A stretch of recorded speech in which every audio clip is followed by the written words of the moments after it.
So verbs are of two types, finite and infinite verbs. Finite verbs are those verbs which change according to the subject, right? For example, we know that when the subject is in singular, then the verb takes s with it in order to make it singular. When the subject is plural, then we remove the s from the verb to make it plural, right? So the finite verbs are those verbs which have to be changed according to the number of the subject, according to the singularity or the plurality of the subject. Then finite verbs also change according to the tense that is present, right? We keep on changing the tense also of the finite verbs. We add ed to them, right? We add ing to them. So those are the finite verbs. They keep on changing according to the number and according to the tense. So what are the non-finite verbs? Non-finite verbs are those verbs which do not show tense and number. All right, they remain the same no matter what the case is. They always remain the same. And most of the times you will find that non-finite verbs, they are actually not acting as verbs. They are acting as nouns, they are acting as adjectives, adverbs, right? They play the role of these. I have given you the example of swimming is the best exercise a lot of times. So what happens over there? Swimming starts acting as a noun. So it is, though it is a doing word, it should be a verb, but in the sentence it starts acting as a noun. So now we are going to see all those cases only where it is actually a doing word, but it is acting as a noun in the sentence. So non-finite verbs tend to do that. They tend to act as adjectives, as nouns, as adverbs. So let's find out what are non-finite verbs. A non-finite verb is a form of a verb that does not show tense and number in an independent clause or a sentence. So basically, wherever they are present in an independent clause or they are present in a sentence, they do not change according to the singularity or the plurality of the subject, and they do not change according to the tense. Whether the tense is present, past, they remain the same. You will find out with the help of examples. In English, the non-finite verb forms are infinitives, participles, and gerunds. So these are the three types of non-finite verb forms that are present in English language. Now let's see some of the examples to understand what exactly non-finite verbs are. The principal wants to talk to you. So to talk, I have already told you that with to, we always use the first form of the verb. So this is actually an infinitive. An infinitive is a non-finite verb. So infinitives act as, most of the times they act as nouns. All right. So you can see that the principal wants to talk to you is written over here. Then see the next example. The teachers want to talk to you. So now you will find that to talk remains the same. In the first example, principal was present, which was a singular subject. One person we were talking about. The principal wants to talk to you. Now the subject is plural. Teachers is there. But still you will see that to talk is present. The teachers want to talk. So to talk remains the same. Whether the subject is singular, whether the subject is plural. It doesn't matter, right? But you will find that wants changes. In the first example, when principal was there, so we added s to the verb to make it singular. And when teachers was present, we removed the s from the want to make it plural. So you can see that s was added and removed according to the singularity and the plurality of the subject. But for to talk, it remained the same. So to talk is the non-finite verb, whereas wants and want over here is the finite verb. Why? Because it is changing according to the subject. So it is showing number. And we know that a non-finite verb does not show tense and number. Understood? Now see the third example. The principal wanted to talk to you.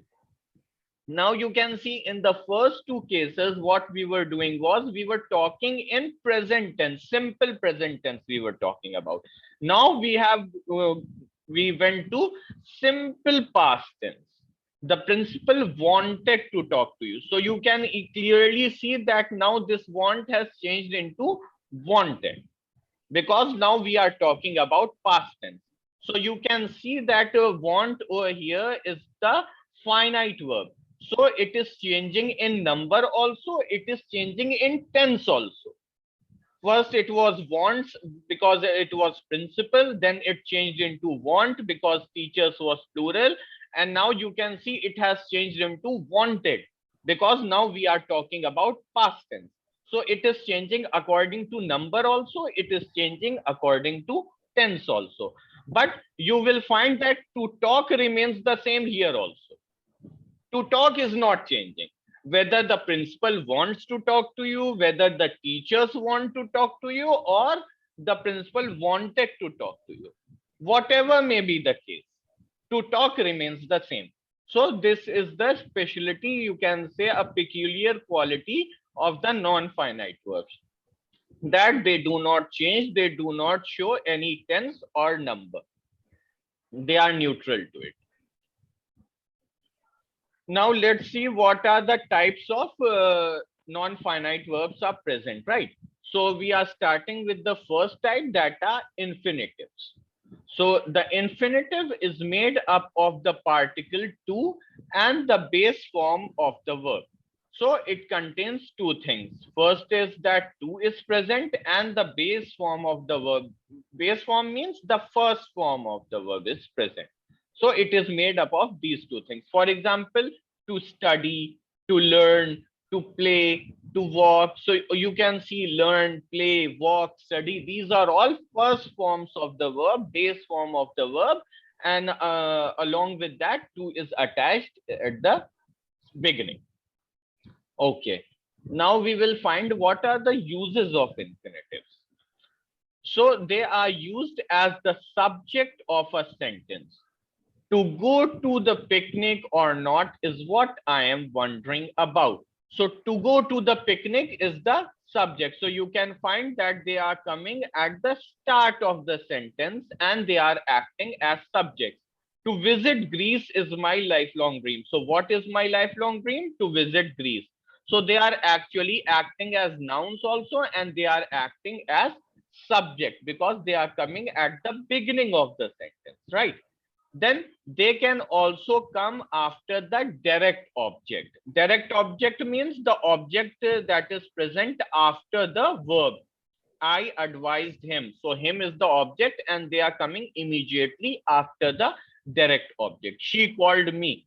So me over here was the direct object to the verb called, and to inquire is coming immediately after me. So they can come after the direct object. I advised him to work. She called me to inquire, right? So they can take the place of subject in a sentence, and they can come after the direct object also in a sentence. Okay. Now let's see the other uses. To complete the meaning of the verb. Sometimes the verb is incomplete in meaning. It is not making complete sense in itself. So we add infinitives to complete its meaning. For example, he agreed to help me. So if we only wrote he agreed, then we would not have understood the complete meaning. He agreed to what? So we need something extra to give meaning to the verb agreed, because the sentence, the meaning of the sentence is not complete in itself. So we have added to help. So now we know that, okay, he agreed to help. So now it is making more sense. It is completing the meaning of the verb agreed over here, right? He agreed for what? He agreed to help. Then I need something. Imagine if I just say I need something. What something? So again, this need is present, but I need something, but the meaning is not complete. You need what? So I need something to drink. So this to drink is again completing, giving complete meaning to the verb need, right? So sometimes it is used for this purpose also. Then they are used after adjectives also in the sentence. For example, it is important to be happy. So you can see that important is adjective, and it is too hot. Hot again is adjective, and you can find to go is present after hot. It is too hot to go out. We use infinitives in this manner also. To make a comment or judgment about something, this we do quite a lot. It is the right way to behave. So we are basically making some sort of judgment or a comment. This is a dangerous thing to do, right? So again, we are making a judgment over here. So in all these cases also, to do this, to do that, we are making comments or judgments. We keep on doing these things time and again. So over here also, we take the help of infinitives. So you can see wherever, whatever may be the sentence, whatever they use, maybe if they are coming as subjects, if they are coming after the direct object, whether they are coming after adjectives, or they are helping to complete the meaning of the verb, whatever may be the usage, but you will find that they are using the same form. To is used, and after that the first form of the verb is being used, right? So they do not change their number, and they do not change their tense. They remain the same in number as well as tense. All right. And it is quite easy also to recognize them, because they are most of the times accompanied by to only, right?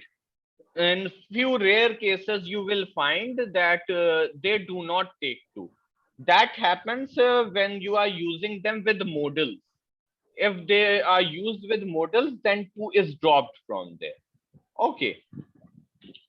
Apart from that, or there are certain special words, special verbs that are not using to with it. Otherwise, in most of the cases, infinitives use to. Now we come to participles. Participle has two forms: present participle and past participle. So basically, the present participle is the ing form, and past participle is the third form, right? We know the past participle, we keep on using the third form of the verb, right? They are used in active passive voice. We always use the third form. We have studied quite a lot about the third form of the verb. So we had to sit through the boring lecture. So see, one of the most common usages of participles is that they are used as adjectives. They are used as adjectives, and they are used as adverbs. This is their most common usage. So over here you can see that we had to sit through that boring lecture. So this boring present over here, what is it doing? It is describing the lecture. What kind of lecture was it? A boring lecture. So you can see that it is actually a doing word, boring is present, right? But it is acting as an adjective describing the lecture. Then the puppy came running towards me. How did the puppy came? It came running towards me, right? So this is some by some way acting as an adverb, because it is telling the manner in which the puppy came. Understood? So most of the times they try to act as adjectives or adverbs. I have received a handwritten note yesterday. What kind of note was it? A handwritten note. So again, acting as an adjective, right? Then the puppy was playing with the fallen leaves. So what kind of leaves were they? Fallen leaves. Again, describing the leaves. So most of the times they tend to act as adjectives, or they start acting as adverbs. They are used basically at the beginning of adverb phrases. Because running towards me is an adverb phrase. Where did the puppy come? The puppy came running towards me. So running towards me can actually be called as an adverb phrase, right? So running is the beginning of that adverb phrase. So most of the times they are used as at the beginning of the adverb phrases, or they are used as adjectives. All right, now see the uses of present participle that is present. To form continuous tense, we know that the continuous tense use the ing form, and the present participle is the ing form of the verb. So we know that whenever we want to form continuous tense, we are going to use ing form, right? So they are used to form continuous tense. But see, the participle is the only the verb and the plus ing. But in order to make the continuous tense, we need some helping verb along with it, right? Some helping verb is required. So for forming the continuous tense, we need is also. Is reading in total is a continuous tense, and reading alone is the participle. So don't get confused with this, right? He has been talking on the phone for 2 hours. So this is present perfect tense, a present perfect continuous tense. You can see has been talking as a whole is the present perfect continuous tense, and talking alone is the participle part. So present participles help in making continuous tense, right? They form a part of the continuous tense. Okay, so they are not the same. So don't get confused that ing is used over here. So they are the same. They form the part, because is reading is the present continuous tense. Has been talking as a whole is the present perfect tense, present perfect continuous tense actually. But you can see that reading alone is the participle, talking alone over here is the participle, right? So this is the difference. Now you can see they are used as adjectives. So now they are being described also. You can find that do not wake up the sleeping baby. So describing the baby, that the baby was sleeping baby. It was an amazing film. So again, ing form has been used, and it is describing the film that it was an amazing film. After words or verbs of movement, all the verbs that show some sort of movement, they are used after that. For example, she went shopping. So if in a way, if you see, they are acting as adverbs also. She went where? She went shopping, right? So they are being used to add something to the verb only, right? So they are in a way playing the role of an adverb. The children came how? They came running, right? So they are being used after verbs of movement. Then to modify verbs, to bring some sort of changes into the verbs, they can be used. For example, we have added having in front of finished. So having finished the homework, the boy went to play. So we are changing, or you can say we are adding something to the verb using participle form. Then to explain a reason, another usage of present participle can be that if we want to give reason for something, then also we use it. For example, being poor, he did not spend much on clothes. So why did he not spend much on clothes? So the reason is that he was poor. So we can add being in the start of the sentence at the start, and we can write being poor, put a comma, and then we can write what is the problem. Okay, so now we come to past participle. To form perfect tense, so we know that in the perfect tense, we require the third form of the verb. And you know that past participles are the third forms of the verb, right? So we require them to form perfect tenses. Now let's see with the help of some examples. They have broken the window pane. So now you can see again, have broken is the present perfect tense, and broken alone is the past participle. The same is the situation over here. Has fixed is the present perfect tense. And fixed alone is the third form of the verb and hence the past participle. The situation is the same. We can also write had broken, right?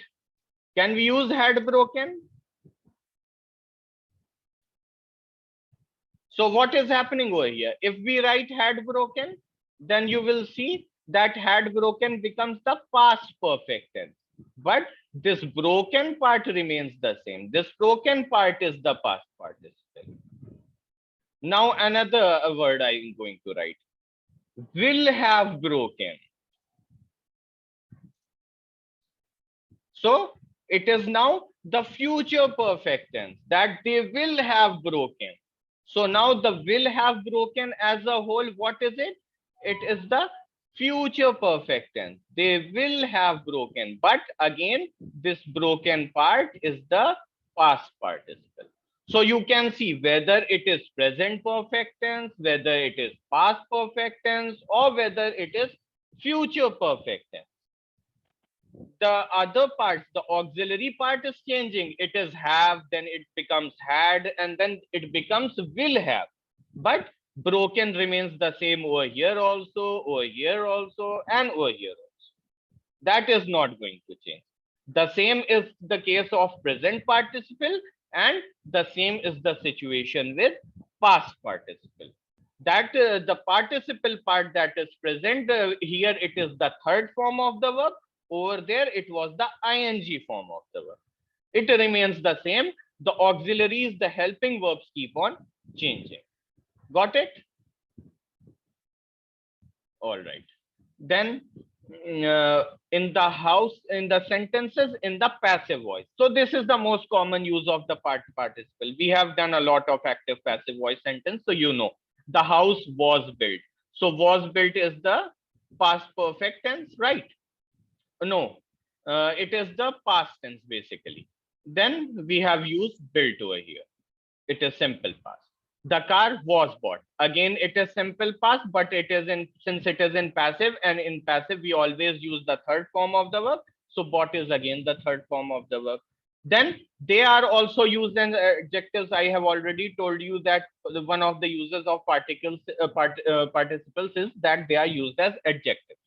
Can you fix this broken vase? So how's the vase? The vase has been described as broken. So broken over here is acting as adjective. Right. Now I think we come to the last form of what you call non-finite verbs. Okay, so there is we also need to understand that two sentences can be joined with the help of using participles. So let's see how they are joined. Sujata saw Anjali. Anjali was waving at her. So these are two sentences. See? Object of the first sentence is the subject of the second sentence. Anjali was the object in the first sentence and it became the subject in the second sentence. So what can happen? Sujata saw Anjali waving at her, right? So with the help of this participle waving, we have joined the two sentences, right? Then he saw his mother. She was combing her hair. So now mother is the object in the first sentence, and that same mother becomes the subject in the next sentence, but it is changed into pronoun she, right? So what happens? He saw his mother, we again remove she, combing her hair. So combing is again helping to join the two sentences. She took the brush, she began painting. Now what is happening? Both the things are being done by her and only she has been used. Pronouns has been used in both the cases. So what we have done? We have taken one of the verbs that are present. So took was present, which was one verb. Began was the present, which is another verb. So taking the brush, so we have taken one of the verbs at the beginning of the sentence and we have put a comma and then we have written she began painting. So again, we have joined the two sentences with the help of taking, which is again a present participle. So we can use we can use participle to join two sentences.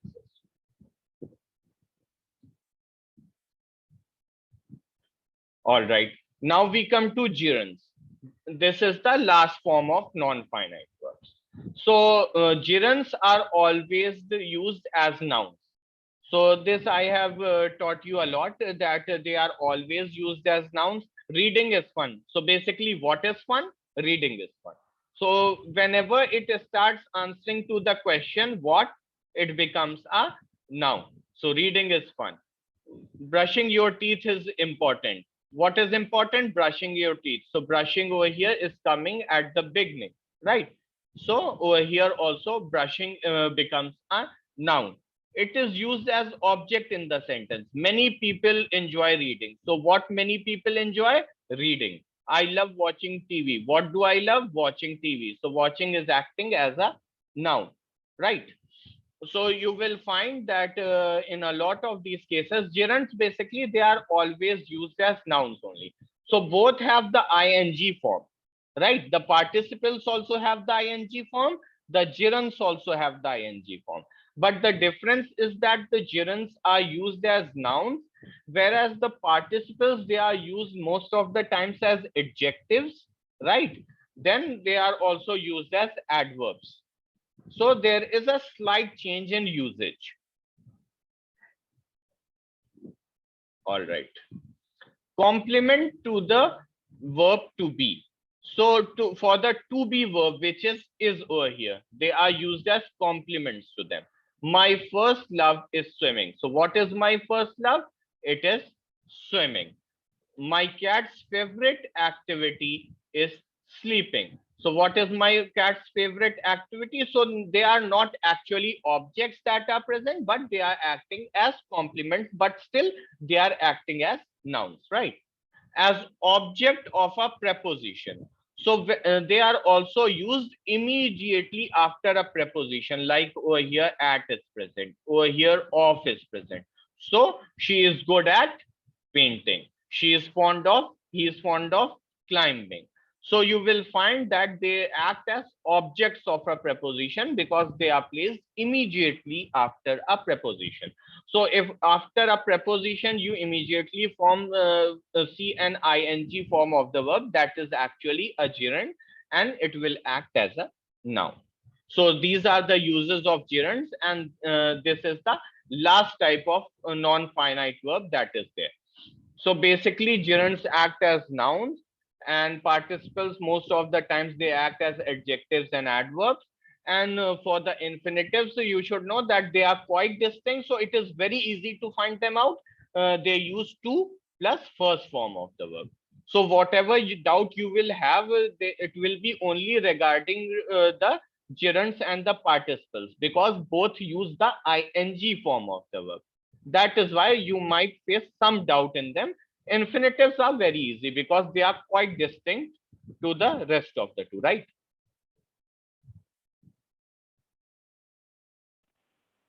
So you have to join the sentences using participles, starting with Sneha. Yes.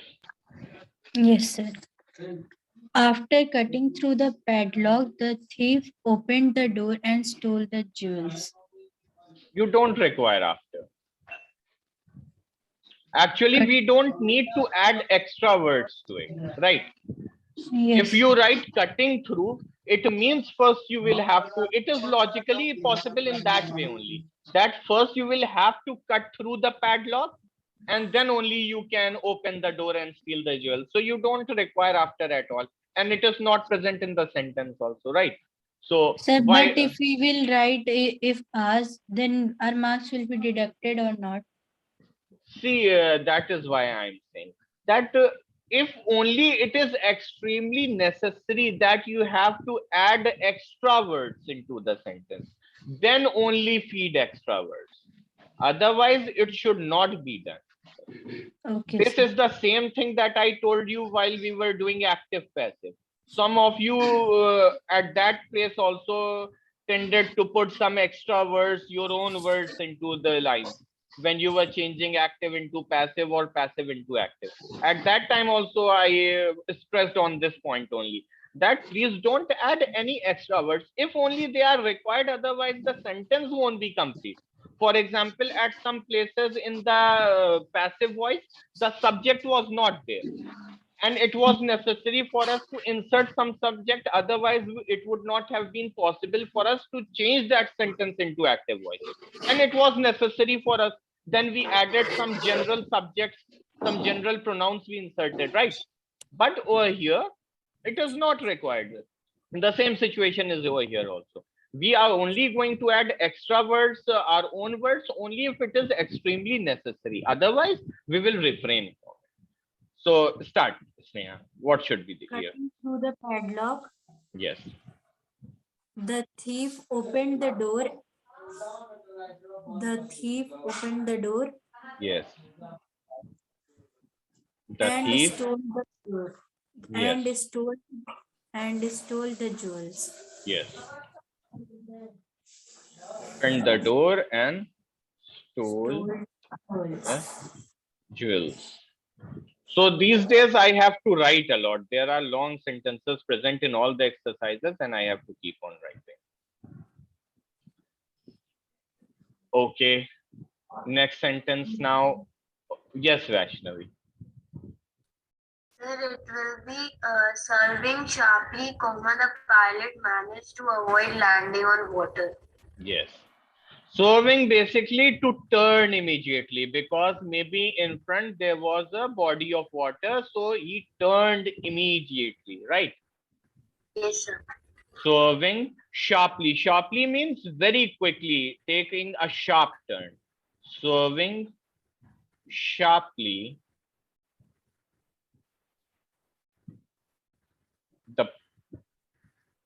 The pilot. So over here now we have removed she over here, if you can see, because we don't require it. Swerving sharply, the pilot, and then the rest of the sentence is going to follow. I am not going to write it. Okay, sir. You have Thank you, sir. understood how the sentence is going to go on. So the pilot managed to avoid landing on water is the remaining part of this. Yes, sir. Okay. Thank you, sir. Welcome. Yes, Genia. Yes, sir. Yes. Banking sharply, the pilot managed to avoid the buildings. Yes. Banking sharply. Now you know what is banking. Anyone knows? Have you seen banking on the roads? Maybe you have learned it in physics also. That banking is done so that on a turn of a road, so that we don't slip because of the centrifugal force that is there, which tends to take the objects out of a circular motion, right? So the road at the corners, where there is a turn, they are slightly, you can say, lifted, right, in the corner where we are turning. So basically tilting it a bit. So there must have been a building. So the pilot tilted the plane, which means banking, in order to avoid the plane getting hit by a building, right? So banking sharply, the pilot, and then again after the pilot, everything will remain the same. So again, I am doing the same. All right. Then, yes, Angel. Yes, so sir, it will be distinguishing himself as a cleaner. Not distinguishing. Distinguishing means when a lot of things are present. See the difference in meaning.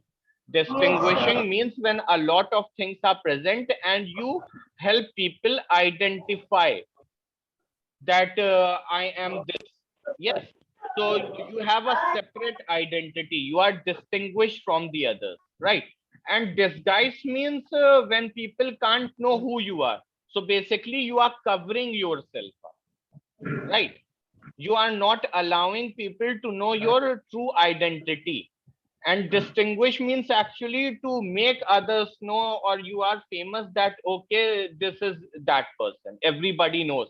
So disguise and distinguish are actually sort of opposites, you can say. Not exactly opposites, but they are kind of having opposite meanings, right? So basically, this man has some plan, I think, to loot the bank or something, because he disguised himself as a cleaner. He covered himself up like that and he entered the bank. So how we are going to write, Angel? Sir, disguising himself. Yes, disguising himself. Sir, as a cleaner, he entered the bank. Yes, disguising himself as a cleaner, then comma, that only he is present, so he entered the bank is there. So I think it is only possible for us to do these many sentences only today. So we are stopping over here. Thank you, sir.